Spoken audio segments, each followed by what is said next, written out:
Hello everyone, this is Ayush Gala representing Team 2 for Software Engineering Spring 2025. My team members are Keyur and Ayush Pathak, and this is our submission, JTracker, which is an application tracking system. So here are some of the new features that we've implemented for this version.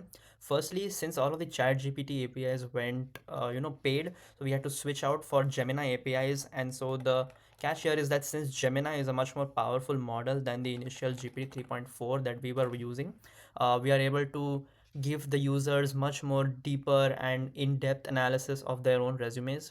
So alongside the initial resume matches the missing skills, we are also able to provide salary ranges, industry trends, as well as some clickable learning resources that the users can then go and upskill themselves wherever they are lacking.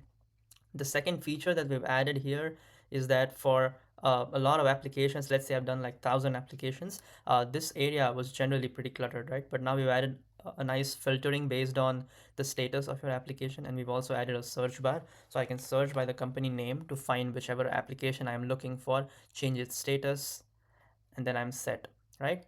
And now one of the best features that we've added in this version is the collaborative job platform. Now let me tell you how this works. All right, let's say I have my good friend Keyur here who's been applying to some internships. Let's say he's been applying to this internship of Adobe, and let's say he goes to his application tracker, enters the job details. Let's say he's going for and he's applied to the job.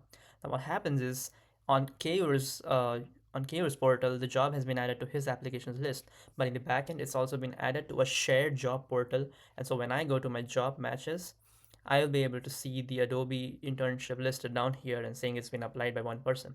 And now what I can do is add this job to my wish list. And so when I go to my applications and search for Adobe, you can see that it's here with the status of wish list. And then I can just go to this job posting and then apply to this job as me.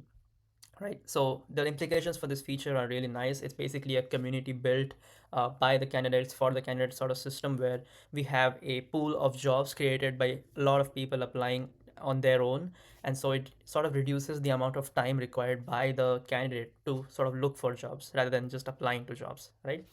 And then we've also made a few UI improvements here. Some of them would be the view button. You no longer have to download the resume in order to view which resume there is here. And we've also added job links everywhere so that you don't need to open the actual card to look at the link. But one of the most important UI changes that we've done is basically when you sign up as a new account. So let's say I create a new account for our well-known John Doe. Let's say J Doe and J Doe. Now, when I sign up, I get a full scale application tracking system walkthrough of the system where I have to put my name, my email address, my phone number, and it walks you through each step of the setup. What this does is basically improves our UX, it improves customer retention, and it now looks like a large scale, full scale software system. So these are some of the features that we've implemented for this version of the software. I hope you liked it. Thank you so much for your time.